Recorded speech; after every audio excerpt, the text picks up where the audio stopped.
Hi, welcome back to Democracies Forum. I am Vera Richardson, and in today's episode, we will be talking about why abortion is not a woman's right. It is a big topic, and I will try my best to break my arguments down and to provide the best definitions that I can. I'm going to be defining my terms in the beginning, and then I'll be getting into some arguments from the pro-choice side, giving counter-arguments for that. And of course, I'm going to be providing evidence, so every source, article, research paper, anything that I've looked at all to help form my arguments or research other people's arguments will be in the description box below. So please do check that out so you can also do your own research. I will be sure to provide the timestamps for each section that I'll be talking about. And with that being said, welcome back.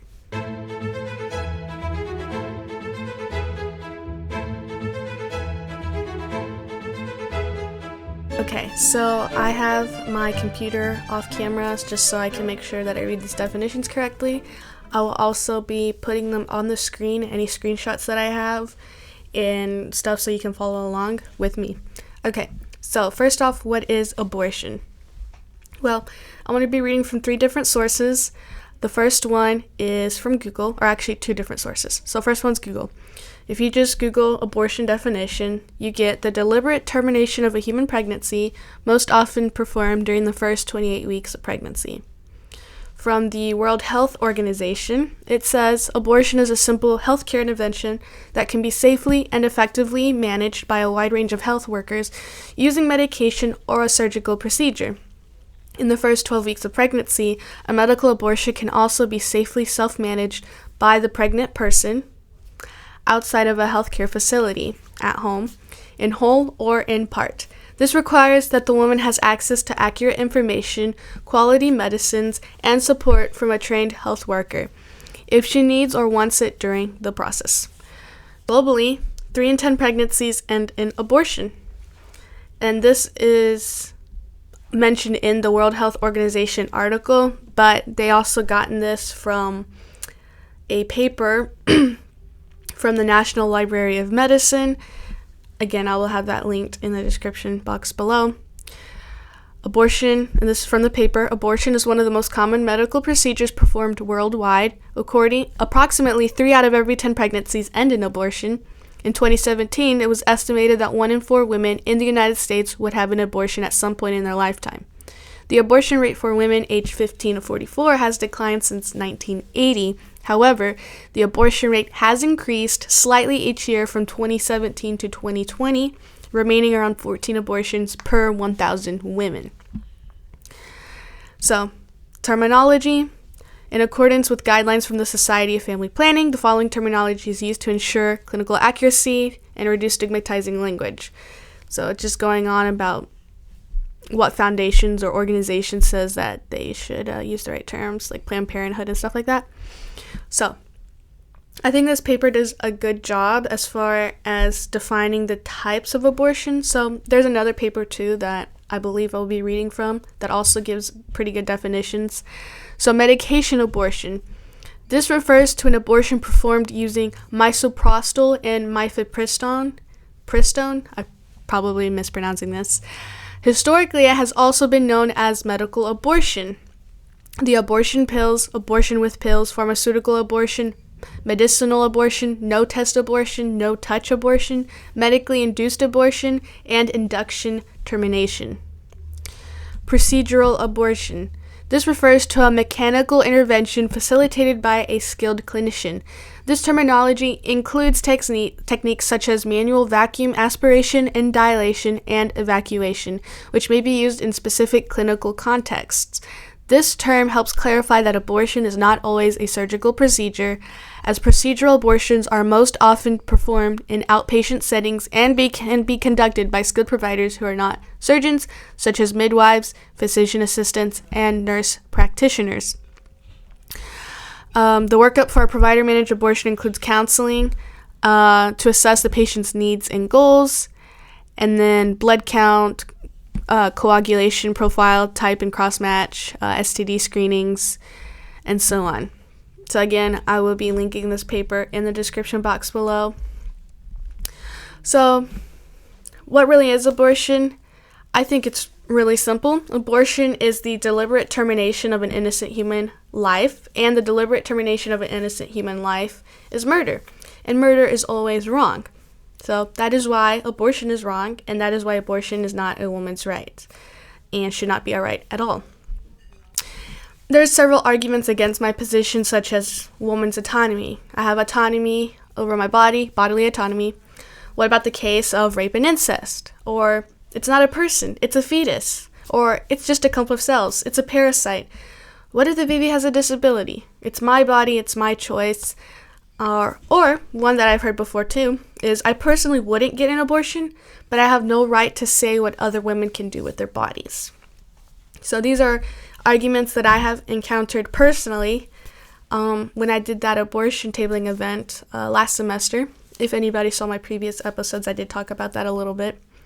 And a lot of these arguments too are just really common ones that you hear online. So it just depends. So let's have a basic understanding of who gets an abortion. So how many abortions happen annually, globally, nationally, who gets the abortions, and why, the reasons for these abortions. So globally, again, I'm reading from statistics off camera, there are 73 million abortions per year. According to the World Health Organization, 6 out of 10, 61% of all unintended pregnancies, and 3 out of 10, 29% of all pregnancies, end in induced abortion. This is around 200,000 abortions per day. In the United States, 87.7% who get an abortion are unmarried. The abortion ratio is 376 abortions per 1,000 live births for unmarried women. Less than 1% of abortions happen in the case of rape, incest, or life of the mother, which only account for about 1 to 1.5% of abortions. Another 1.3% is for abnormality of the baby, and 95% are for elective or unspecified reasons. So, what are the elective or unspecified reasons? Okay, well, the elective reasons are this. So, reasons for abortions: not financially prepared, 40%. Again, I'm going to have this on screen. Not the right time in life, 36%. Issues with partner, 31%. Need to focus on other children, 29%. Interferes with future plans, 20%. Not emotionally or mentally prepared, 19%. Health issues, 12%. Unable to provide a good, quote-unquote, good life, 12%. Not independent or mature enough, 7%. Influence from family or friends, influence to get an abortion from family or friends, 5%. Don't want children, 3%. So what are the demographics of women who have had abortions? In the District of Columbia and the 46 states that reported age data to the CDC in 2021, the majority of women who had abortions were in their 20s. 57% of them were in their 20s, while about 3 in 10, 31%, were in their 30s. Teens ages 13 to 19 accounted for 8% of those who had abortions, while women ages 40 to 44 account for about 4%. So overall, the majority are between their 20s and 30s. Okay, so what are the most common types of abortion? The CDC broadly, and again, I'm reading from an article right now, the CDC broadly divides abortions into 2 categories: surgical and medication abortions, which involve pills. Since the FDA first approved abortion pills in 2000, their use has increased over time as a share of abortions nationally, according to both the CDC and the, I can't pronounce that word, Guttmacher. Not even going to try after that. The majority of abortions in the U.S. now involve pills. The CDC says 56% of U.S. abortions in 2021 involved pills, up from 53% in 2020, 44% in 2019. Its figures for 2021 include the District of Columbia and 44 states that provided this data. Its figures for 2020 include D.C. and 44 states. Okay, so there's different types of abortions, and I will show later on what each type of abortion does to the baby and what it looks like. I'm not going to show that right now. That's going to be later. Okay, so the biggest abortion provider, I think we all know, is Planned Parenthood, founded by Margaret Sanger, who has quite a racist history as far as what she said, some of her beliefs. And she also was a part of the eugenics movement at that time. So this is an excerpt from an article from Stanford University. It had like a little exhibit article. They were talking about Adelaide Brown, and they had mentioned Margaret Sanger, and talking about eugenics. That had to do with abortion and also had to do with the Holocaust as far as what the Nazi regime used. So from this excerpt, it says, "There is no evidence that Adelaide Brown was an advocate of eugenics. Nevertheless, many white women who were early birth control activists in the U.S. saw their work as a part of a movement to protect what they regarded as a superior yet endangered white race. Margaret Sanger was a nurse who opened the first birth control clinic in the U.S. in 1916 and went on to champion birth control on a national scale, including support for Adelaide Brown's work in California. Sanger also embraced eugenics.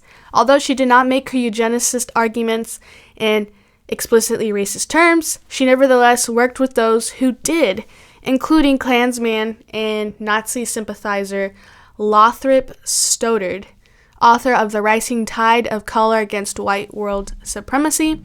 Before World War II, Stanford University itself had close ties to the eugenics movement, with vocal advocates among faculty members Louis Terman and Elwood Kuberly, as well as Stanford president David Starr Jordan.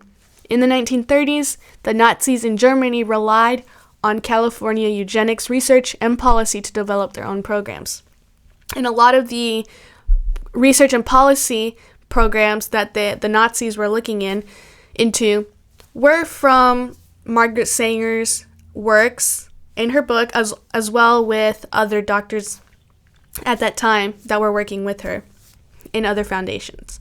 We're going to look into later on, towards the end of the video, a little bit about some of the language used during the justification of the Holocaust, of their eugenics programs in Nazi Germany during that time. But more on that later. So the claim of, I'm going to address some of these arguments. The claim of, quote unquote, I have autonomy over my own body. It's a woman's autonomy, her right to do what she wants with her body. It's a very common argument that has been said to me multiple times, and one that I think a lot of people say. And to an extent, because we want to reach some type of middle ground here, I do agree. A woman has autonomy over her own body. She can sleep with who she wants to sleep with, eat what she wants, get a tattoo, take birth control. She can be a car mechanic or a pianist. She can do whatever she wants. She can remove her uterus if she chooses to. I fully support free will and bodily autonomy. Yes, you go do what you want to do. We live in a free country. But having the freedom to choose does not mean freedom from consequences or accountability for those choices. So again, we have free will. We can do absolutely whatever we want. But again, there's limits because we have an objective moral standard and you can't escape from the consequences of certain choices. Morally speaking, again, we appeal to a higher standard to guide us in making the best decision in whatever circumstances or situation that we end up in. And I will be dealing with that towards the end of the video when I talk about the exception or not exception for rape and incest. So, when dealing with abortion, we are no longer talking about autonomy over one's own body. As a matter of fact, we're talking about two bodies, the mother and child. So we have two separate beings, two separate entities. When you are pregnant, you are a mother. And you now have obligations, you have responsibilities to carry the child, to nurture the child until birth and after birth. Life begins at conception. It's a very well-known idea within the scientific community that human life begins at conception.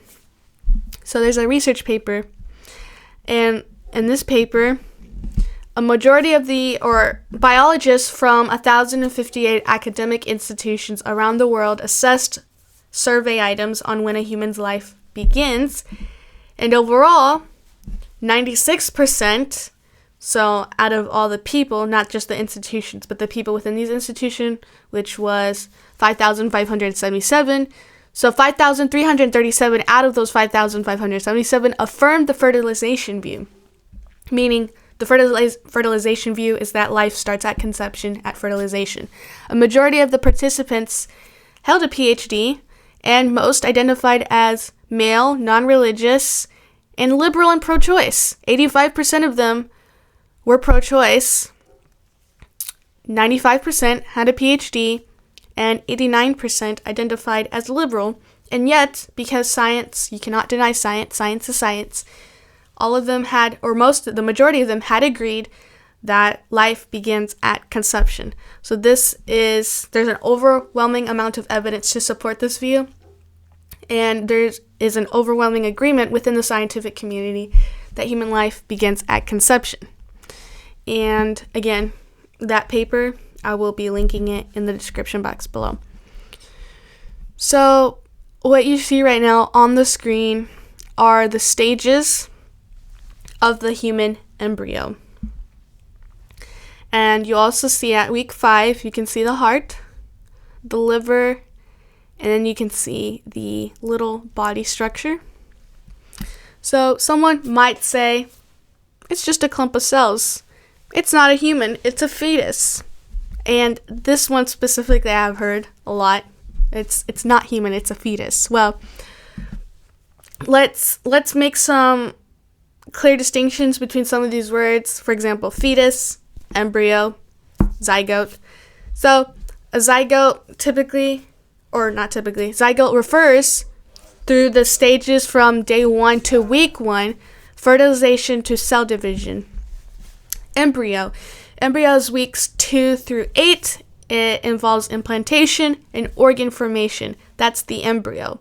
Fetus, the timing for that is from week 9 up until birth, and that includes growth and maturation, if I can say my words right. All of these terms refer to an unborn human at different stages of development, but human nonetheless. If you just Google the definition of fetus, you get this. Fetus, noun, an offspring of a human or other mammal in the stages of prenatal development that follow the embryo stage, in humans taken as beginning 8 weeks after conception. The etymology of the word fetus literally means little one, and it has to do with, again, offspring, little one. Fetus is referring to a little human. It has nothing to do with making a separation between supposedly a clump of cells and then a human. No, fetus just refers to a little one, and we use the Latin to refer to a certain developmental stage. When aborting a baby, a human, you are aborting a separate being. It has already been established that life begins at conception, fertilization, when the egg and the sperm fuse and they become a zygote. That's the next stage. This process takes about 24 hours, and once the sperm and egg have fused, we now have a unique individual human life. Everything is already determined, from eye color to personality traits to gender. All of that has been determined the moment the sperm and egg have fused and become a zygote. You now have a unique individual with their own rights and their own autonomy. So now, getting all of that out of the way, now that we have established that life begins at conception, and when the sperm and egg fuse, that's conception, we have a zygote. At that point, you have a unique human individual. But some would say, well, no, it's just a cell. It's a zygote. But we have established that it has its own unique DNA. Everything is determined. The only thing is the developmental part. Remember, I had stated in the beginning that abortion is the deliberate termination, because we have to go back to the definition of what abortion is. So, abortion is the deliberate termination of an innocent human life. And the deliberate termination of an innocent human life is murder. Murder is always wrong. That is why abortion is wrong. And I'm going to keep coming back to this definition because it is very important that we understand what abortion is. The baby cannot call out for their own rights or autonomy. That is the job of the mother to protect the child. Remember the statistics I had brought up in the beginning about the reasons why women wanted to have abortions. The majority of the reasons, 95% of them, were for reasons like, oh, I'm not financially prepared, not the right time in life, I have issues with my partner, I need to focus on other children, I have future plans, I'm not mature enough. All of these reasons, not being financially prepared, bad timing, future plans, whatever, these are all reasons people give, but none of them justify abortion. You can give hundreds of reasons. None of those reasons will justify. They're reasons, but they're not justifiable reasons.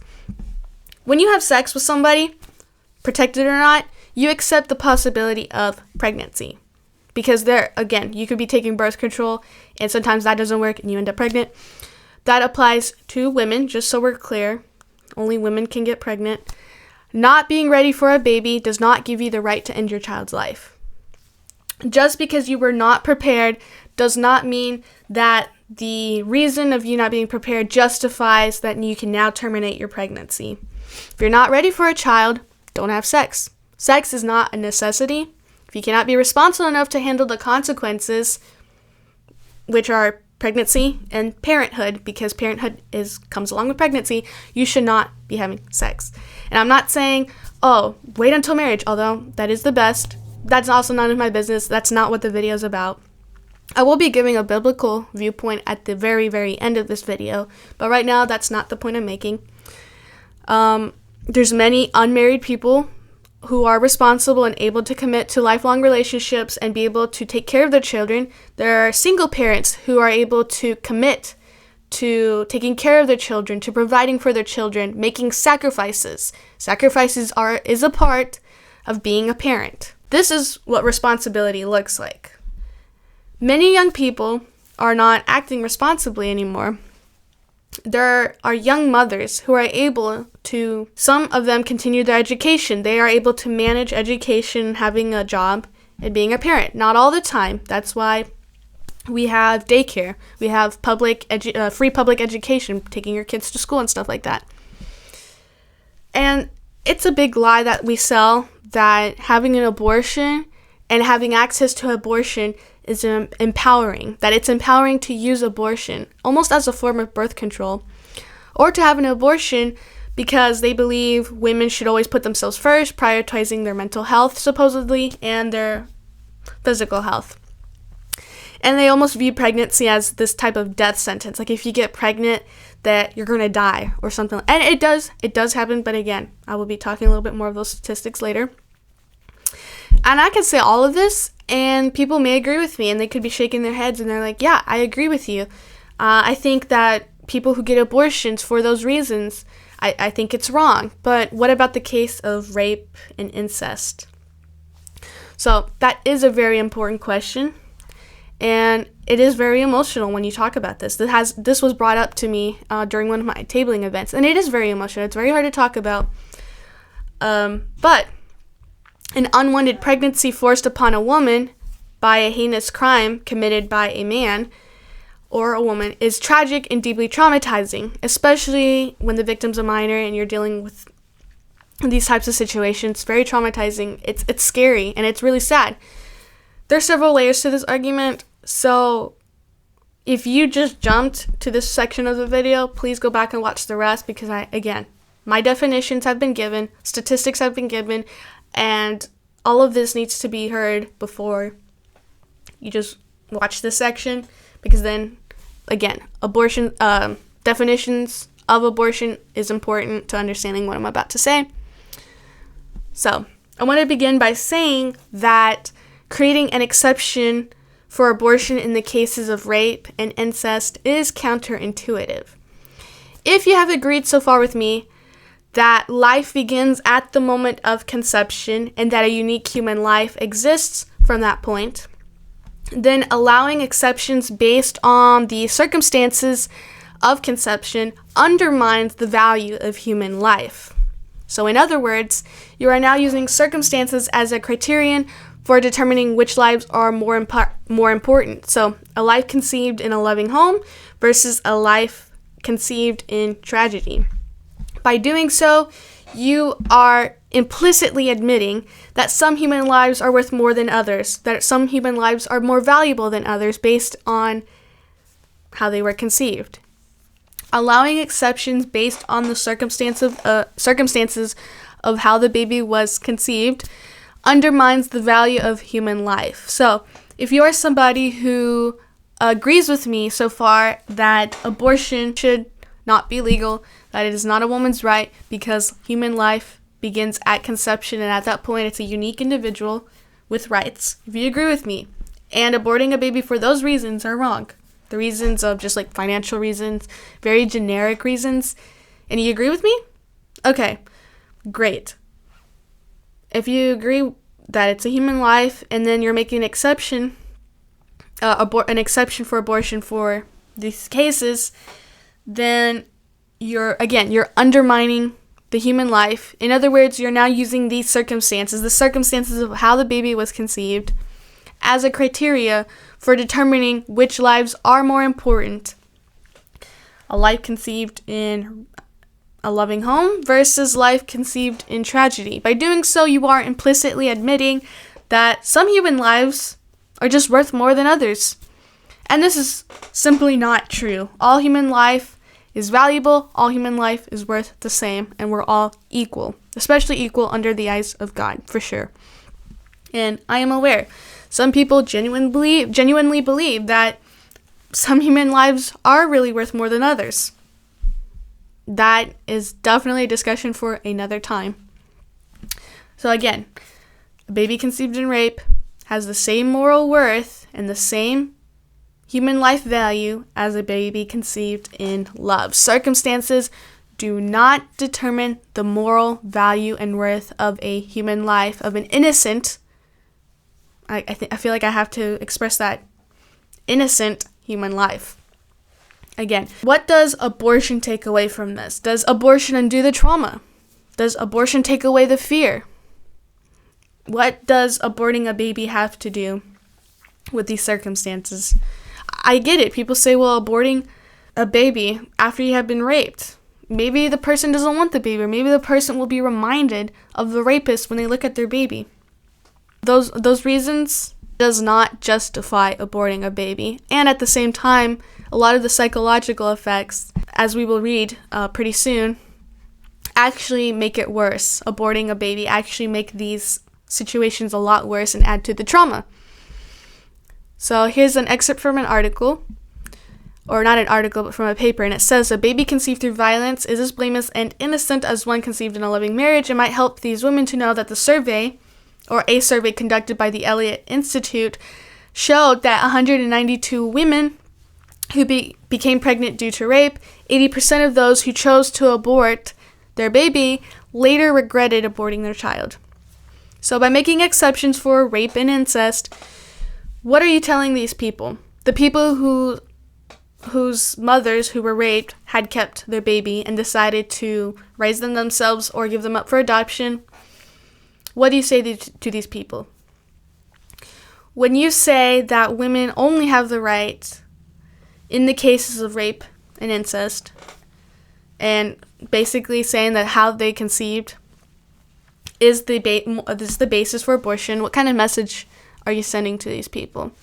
You're only sending one message, and that message is a really, really bad message. You're telling these people that they did not deserve life, and that they were not worth keeping, or that they're an option, that there were just options to keep or not keep because of the circumstances that you were conceived in.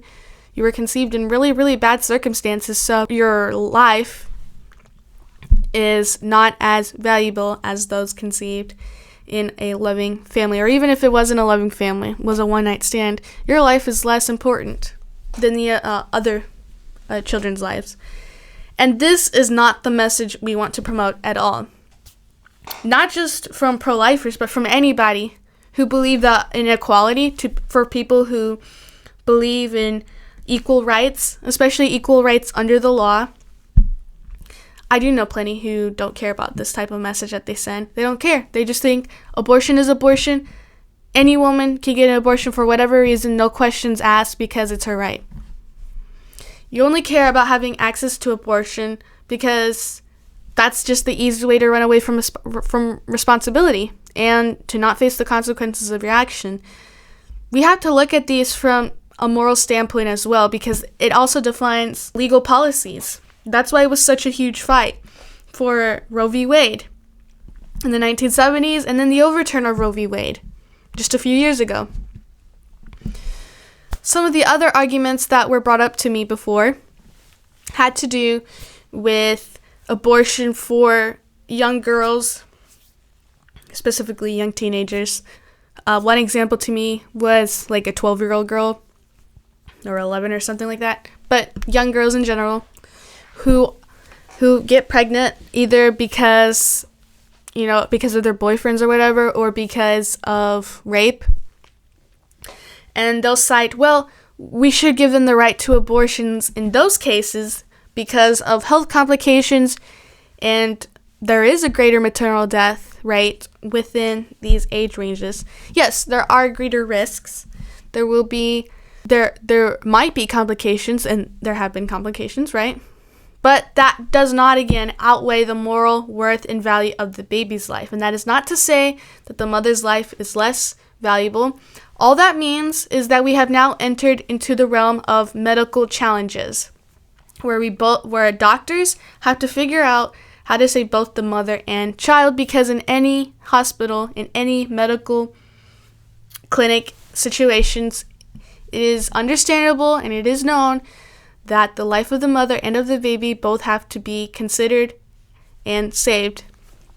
Abortion is not healthcare. When we talk about healthcare, we're talking about, for example, mothers who are having a difficult pregnancy, and when they give birth, sometimes they have to have a cesarean section. Healthcare during pregnancy, the ultrasounds, the vitamins, that's healthcare. Helping with, there are even surgeries done in the womb while the baby is still in the womb to help with lessening complications, getting rid of complications as they're developing in the womb. So again, there are procedures with medical technologies and advancements in our modern world. Surgeries, with surgeries and such, babies can survive. We have the NICU. We have options after birth. If a young girl decides that she just cannot take care of her child, or she just doesn't want the child, and makes the hard choice and the wise and responsible choice to give her baby up for adoption, those are options available. There are millions of parents and families who are on the wait list for adoption. But of course, the focus isn't on that. The focus is only on abortion. Abortion is healthcare. Abortion is a woman's right, a human right.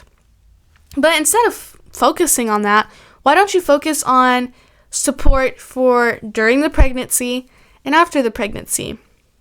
Instead of focusing on support for abortion care, instead of donating or advocating for pro-choice and pro-abortion clinics or pro-abortion causes, how about advocating for clinics that helps mother with food, clothing, therapy? Not just therapy for postpartum depression, but therapy maybe because, again, maybe they were raped. Maybe they're in a domestic violent household. Whatever the case may be, why don't we focus resources on those instead of focusing resources and advocating for abortion? Or, since people have said this to me, oh, you don't really care about these babies. Some of them end up in foster care, and that's even worse. Why don't you focus on the kids that are already here? Babies in the womb are already here. Where else? Where are they? They're not in somebody's imagination. They're right here in your womb, and they're in the real world. The only thing that separates from a baby is just the location, inside and outside the womb, but the baby's here nonetheless. And by the way, the earliest born baby, born prematurely, the earliest case is 21 weeks. So a lot of people, there's some people who are okay with abortion up until 20 weeks, 25 weeks.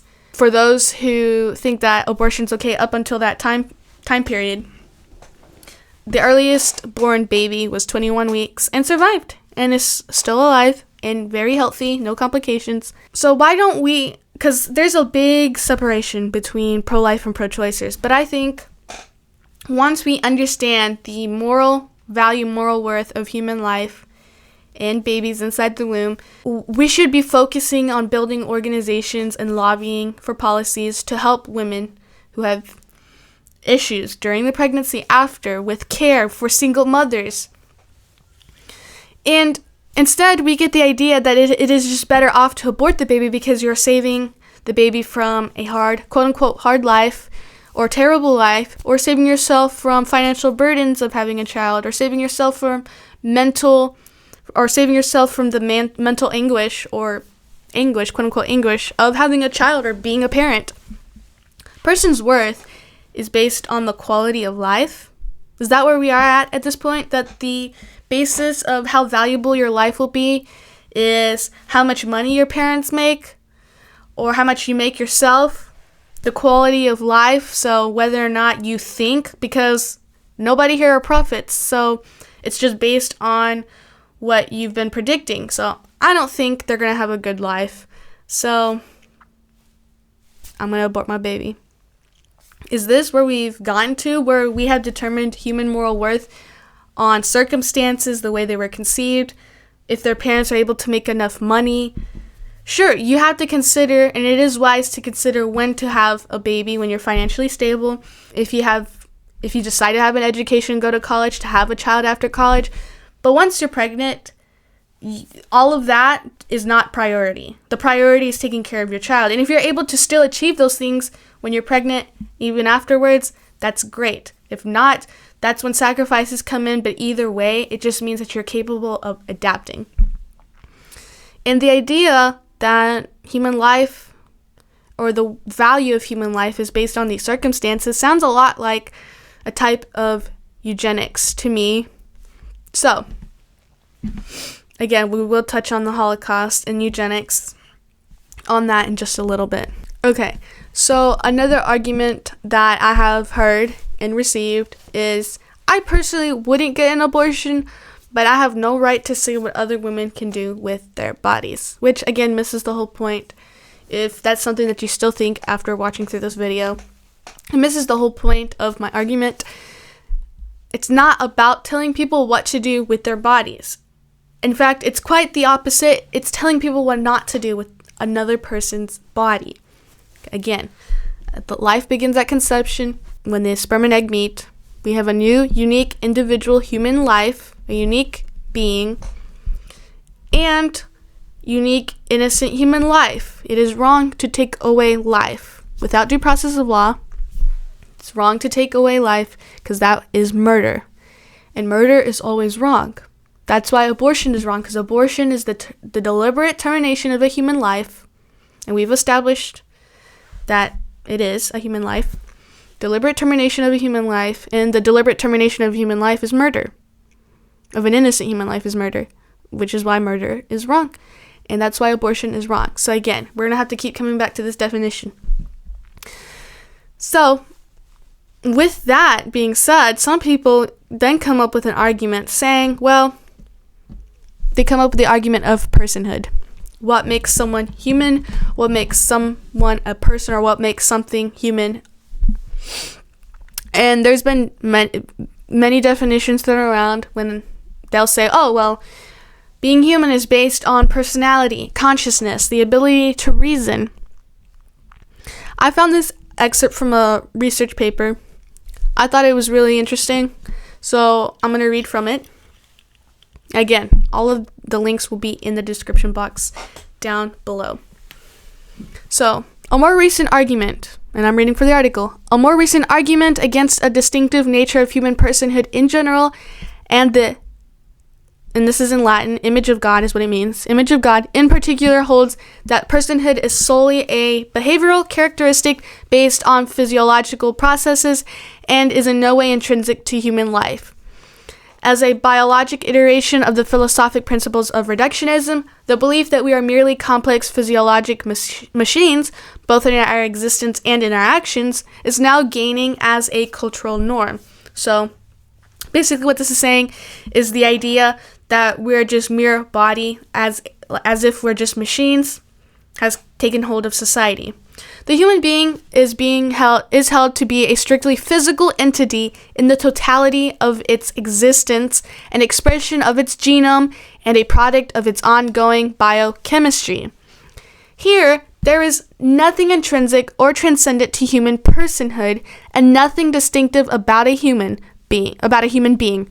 Human existence has no true metaphysical basis and cannot survive physical death. That is the idea, that there's really nothing special about humans. We're just a byproduct, especially for people who believe in the Big Bang or in evolution. We're just ongoing biochemistry. Venturing beyond the older propositions that humanity may be reduced to a naturalistically derived higher animal form, these modern arguments seek to strip away any metaphysical residual of personhood. Building on the classic atomistic tradition of Democracies and modifying the teachings of Cartesian dualism. These modern thinkers dismiss the concept of the person as a unity of body and soul as espoused by Thomas Aquinas, and propose that all of human existence, both the physical and the metaphysical, may be reduced to the actions of the physical substrate of the body at various levels of function. The idea that we don't have a soul, the idea if it's just a body, actually diminishes the worth of human life, because again, we're nothing but ongoing biochemistry. There's nothing more to us than just reactions in our brains, and we cannot survive physical death, and there's nothing distinctive about being human. And not just that, but we're just a higher animal form. We're just animals that just have a higher brain structure or brain function. Definitionally, the concept of personhood might emphasize, and this is from a different article, talking about how it can be defined, how personhood can be defined in different ways based on fields of study, for example, in philosophy, in anthropology, or in law.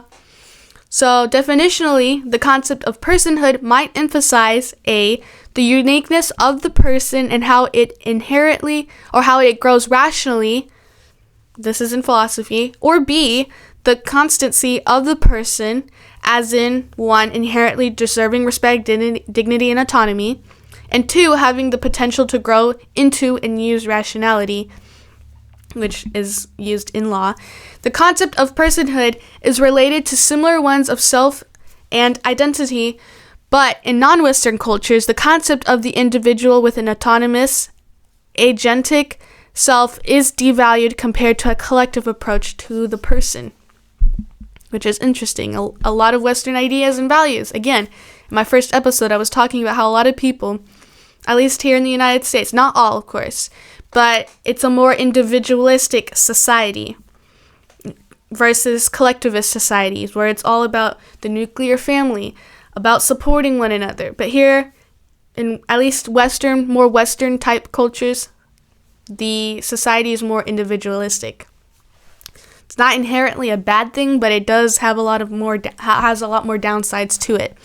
So within the abortion debate, going back to abortion, some pro-life advocates appeal to what is known as the potentiality argument, that the fetus has the potential to develop into a person. I just think this is philosophically a weak position because it introduces a series of problems. So, by grounding the fetus's moral worth, or the baby's moral worth, in its potential to become a person, whoever says this implicitly concedes that the fetus is not at present a person. And I reject this wholeheartedly. My claim is that the baby, the fetus, is already a person. Because I do know people who say, well, you can't abort the baby because it'll potentially develop into a human, or it will become a human. No, my position is that it's already human. That the fetus is already human. At conception, it's human. At conception, it is a unique human life. And it is wrong, because what abortion is the deliberate termination of a human pregnancy. And the deliberate termination of a human pregnancy is the termination of an innocent human life, which is murder, and murder is always wrong, which is why abortion is wrong, and that is why a woman does not have a right to abortion. So, the argument, therefore, should be framed a little bit differently and with more moral clarity, because again, every human life has the exact same moral worth and value. It is wrong to abort a baby at any stage of development because doing so is the intentional killing of an innocent human being. The deliberate killing and termination of an innocent human being is murder, and murder is always morally wrong. Thus, abortion is always morally wrong. The crucial point is that the potentiality is just not the potential to become a person, because the personhood's already there. Again, it's already human. It's not that the personhood is not there and then it is later acquired. From the moment of conception, the fetus is, again, already a unique individual, a unique person, has its own DNA. Again, we talked about how all the traits, everything to the gender, to eye color, to hair color, to skin color, all of that at the moment of conception when the sperm and egg meet. The potentiality in question concerns its further development to a fully mature person, because even after a baby is born, there's still development. They can still have developmental issues. So at that point, the only potentiality in this argument is just the development and not personhood itself. And even after birth, again, the developmental process continues. A newborn child, though now it's outside the womb, remains dependent on the mother or father or whoever the caregiver is for surviving. You have to feed the baby. Make sure the baby has his or her nutrients. Dependency does not diminish personhood, because at that point, then you're basing human life on dependency. And I do not accept that a newborn's dependency make it any less of a person than a person who can take care of themselves and feed themselves. And we cannot claim that a fetus's dependence on the mother nullifies its personhood. So, recognizing this has really urgent ethical implications, because once we acknowledge that the fetus is already a person and that there is a distinct human life with inherent dignity, right, inalienable rights, then any deliberate act to end that life cannot be morally acceptable, and it cannot be treated as just a personal preference or convenience. It becomes a direct assault on the most fundamental human right, which is the right to life. And that's the whole foundation of this argument, is just the right to life. If we claim that a fetus is less of a person or not a person at all because it depends on the mother and depends on the functions of the womb, for example, the umbilical cord that gives the nutrients to the baby and all of that, then we have to be consistent and apply this standard to anybody who remains dependent on others, even into adulthood. Maybe somebody who has a disability, whether it's physical or mental. Because if you base your argument solely on dependency, we have to be consistent. Of course, I do not believe that. But for people who do believe in that, you have to stay consistent. And human beings can be and are always dependent on somebody and other people at every stage of life. Whether you're a young adult or you're in your 80s, we all depend on somebody in one form or another. And dependency occurs regardless of location. So whether you're inside the womb, whether you're outside the womb, dependency occurs. And if instead we say that the fetus's location, inside versus outside, as I said, is what determines its moral worth, then we are basing a human value on location, which is pretty insane. The value of human life is based on dependency and location. Early in this video, I was talking about research done because this also ties into eugenics, because there are people who say that, well, if I know, somebody actually did tell me this at one of my tabling events, the abortion tabling event I did. They said that if I knew my baby had a disability and I knew that they could not function in society and that they would have a hard life just because they're not normal, I would abort my baby. That is an actual argument, and one that people do give. So early in the video, I had mentioned about research done by doctors during this big eugenics movement and work done by Margaret Sanger, who is founder of Planned Parenthood. These research done by her and others were used by Nazis for their own programs. And what kind of programs were they used, or did they build? Well, that was to purify and create a pure Aryan race, to purify humanity and create a supreme human. Of course, I'm talking about the Holocaust. And yes, I am comparing the Holocaust to abortion as far as eugenics. And the ideology, the language, and the propaganda spread by the Nazis in promotion to eugenics and to even conceal the obvious moral wrong of eugenics is the same language, propaganda, and ideology used in the United States to promote abortion and to make abortion acceptable and to basically make abortion almost normal, or pretty much normal at this point. So I'm going to read an excerpt from an article that gives a brief example of language used from the Nazi regime during that time. And then we're going to compare it to things that pro-choice doctors and even from the former president of Planned Parenthood has said, and some of the propaganda shared, and their similarities. And I will put a link to this article down below as well. First part of this article, I'm not going to read the entire article because it is a little bit long, but I'm going to read parts of it to make my point. So the similarities between the Nazi and abortion Holocaust goes far deeper than a high body count. There are many points of similarity between the Holocausts. So, first of all, deceptive language, ideology formed by doctors, the speed of the murders, and philosophical justification. A similarity is their philosophy and methodology. The early North American pro-abortion movement was led by doctors, including Warren Hearn, Bernard Nathanson, Henry Morgenthaler, Willard Cates, and Alan Guttmacher. I don't know how to say it. I'm assuming that's German. Whose language resembled very closely that of their contemporaries in Nazi Germany. For instance, Nazi Dr. Fritz Klein said, quote, "The destruction of Jews is analogous to removing a gangrenous appendix from a deceased body." Guttmacher, a former president of Planned Parenthood and vice president of the American Eugenics Society, stated that, quote, "Abortion is precisely equivalent to operating on an appendix or removing a gangrenous bowel." So we can see here the pretty similar, if not almost word by word, quotes here from a Nazi justifying the destruction of people based on their race or disability versus here an abortion where justifying the termination of innocent human life. One of the earliest Nazi modifications to the German Penal Code was made by the Hamburg Eugenics Court in 1933. A doctor may interrupt a pregnancy when it threatens, this is the quote. "A doctor may interrupt a pregnancy when it threatens the life or health of the mother. An unborn child that is likely to present hereditary and transmissible defects may be destroyed."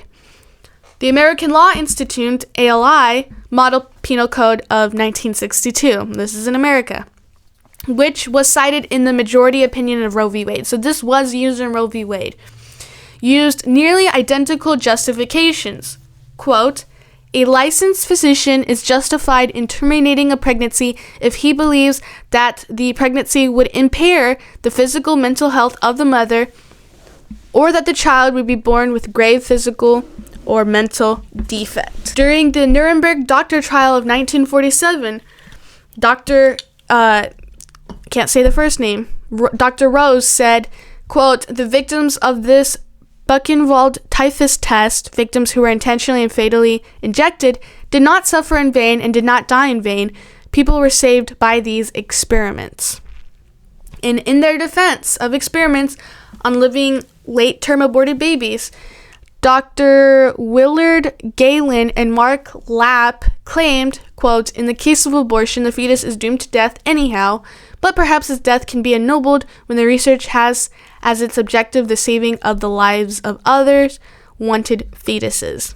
So the justifications that were used, I'm here to tell you, not every person who supports abortion are liberal, but majority of liberals do support abortion, and in some cases support abortion for any reason at any term of any stage of pregnancy. The language used by Nazis has more similarities with liberals than what the liberals say about people who are conservative or happen to be Republican or on the right. When I get called a Nazi, I guarantee you there's nothing I said or did that they could say, oh, this is exactly what the Nazis did. If anything, and I'm specifically talking about abortion, there are more similarities with the ideology of Nazis that match with liberals who say the exact same things and give the exact same justifications that these Nazis use. Of course, I'm not going to call anybody Nazi, and I haven't really heard anybody from the right call anybody on the left a Nazi, but that's the language that the left and liberals use to people who are conservative or independent and more right-leaning as a way to dehumanize people. And it also makes it easier to insult people, makes it easier to kill people. Next section of this article, again, I'm not reading the whole thing, but I do think it is very important. Next section of the article talks about the speed of the murders. Both Nazi doctors and American abortionists pride themselves in the speed of the abortions. According to the Nuremberg trials transcripts of Auschwitz doctors on trial, inmates injected with lethal doses of phenol died quickly, quote, 2 or 3 prisoners in 1 minute. The speediest of the phenol technicians was Joseph Clare, who, quote, injected 2 prisoners at a time.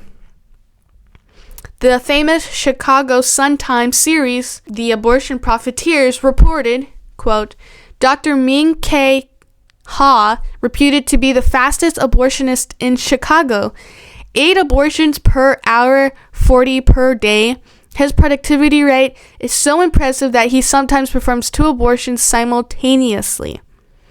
So at this point, it's pretty much a joke to them. Very similar language, same justifications. It's obvious at this point that abortion is a form of eugenics and a form of birth control, and a way for people to just walk away, quite literally, from responsibility. Now, the philosophy of the abortion and Holocaust.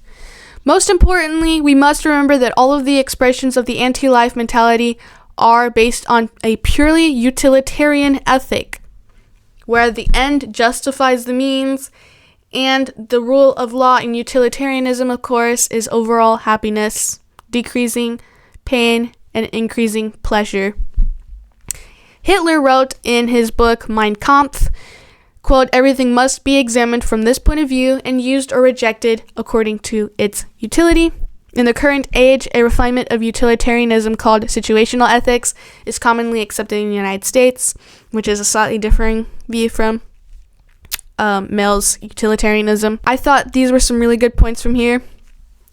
And now I will be talking about some biblical perspectives on abortion for those who are Christian, or for those who are just curious what the Bible says about these issues, or how people use the Bible to support their view on pro-life, no abortion, no exceptions. That's going to be the next section. Okay, now we have jumped into the biblical view on abortion. So I don't use the Bible when I'm talking about abortion, because I do believe abortion can be argued without the Bible. But I do think it is important to bring it up because, again, the whole point for Christians is to spread the gospel, to spread the word of God, and at the same time for people who are Christians who do support abortion and justify abortion, whether it's for a certain case or not, I think an argument can be made to hopefully change your mind if you are a Christian and believe that abortion is fine.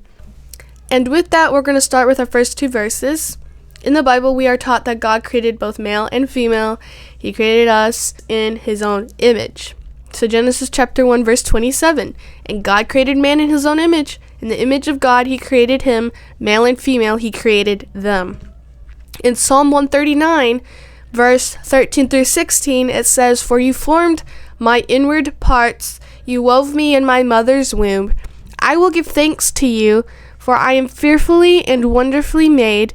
Your eyes have seen my unformed substance, and in your book were all written the days that were ordained for me, when as yet there was not one of them. So just with these two verses, I think it captures the idea, especially in Psalms, of this connection, very intimate connection that we have with God and that God has with us, that we're fearfully and wonderfully made, that he formed us in our mother's womb. And not only that, we're created in his own image, in the image of God. Honestly, with these two verses, I don't know what more you could ask for. God has already put a high value on human lives. He even sent his son to die for us. And yet, if you are a Christian or call yourselves Christians, how is it that you cannot see that a baby in the womb is also just as valuable as any other human outside of the womb? Not only that, but the Bible that you say you believe in, and God who you believe in, says how we're created in his own image, and how he formed us in our mother's womb. How can you just justify abortion? How can you say, well, it's still the woman's right? Well, how is it her right again? Because I already went through the arguments. I already had stated how abortion's not a woman's right, and under any circumstances, because no one can just have a right to murder a baby in her womb because of convenience, due to unfortunate circumstances like rape and incest. Especially if you're a Christian, that you have these verses that states how we are special and made in God's image. How can you still justify those viewpoints? There are other verses I'm going to read, and these next two verses I'm going to read have to do with children and their innocence, protecting them, protecting the weak and vulnerable and the voiceless. And they're not two passages. There are several here. I don't know why I said two. So Proverbs 31, verse 8 through 9, it says, "Open your mouth for the mute, for the justice of all those passing away. Open your mouth, judge righteously, and render justice to the afflicted and needy." Genesis chapter 9, verse 6, "Whoever sheds man's blood, by man his blood shall be shed, for in the image of God he made man." Psalm 127, verse 3, "Children are a heritage from Yahweh. The fruit of the womb is a reward." So in this verse, again, it states how children are a gift from God, and that being able to have children and bearing children is a reward. In Jeremiah chapter 1, verse 5, "Before I formed you in the womb, I knew you, and before you were born, I set you apart. I have appointed you a prophet to the nations." So obviously there's a context behind this verse, but even so, he acknowledges, again, how he formed someone in the womb, and he already knew them. In Luke chapter 1, verse 41 and 44, it says, quote, "And it happened that when Elizabeth heard Mary's greeting, the baby leaped in her womb. And Elizabeth was filled with the Holy Spirit. And then Elizabeth said, 'For behold, when the sound of your greeting reached my ears, the baby leaped in my womb for joy.'"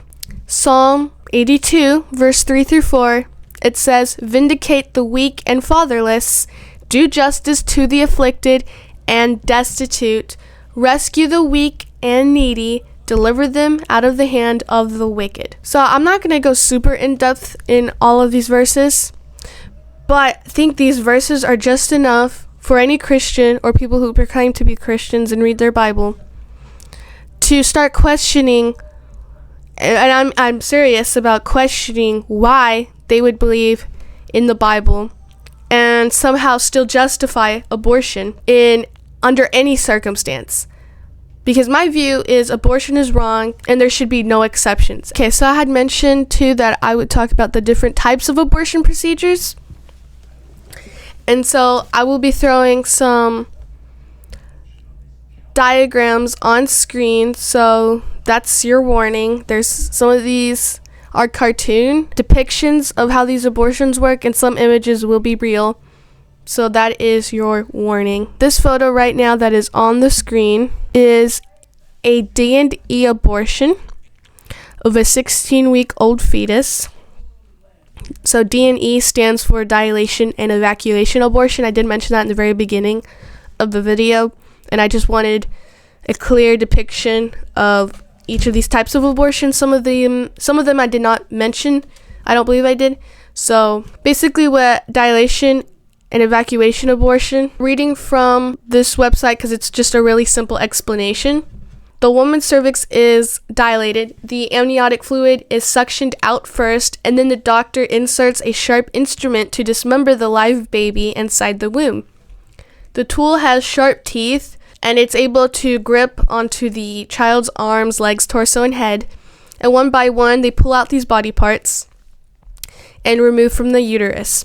The baby's head at this stage is too big to pull out whole, so the doctor will crush it, and before pulling it out, make sure that they suction everything out. And babies at the second trimester stage have fingerprints. So at this point, they have their own fingerprints, toenails, and they can feel pain. And at this stage as well, mothers are already able to feel them kick, and many babies born at 20 weeks, because this D&E abortion typically happens between 13 and 24 weeks. So around 20 weeks, babies are able to survive outside the womb.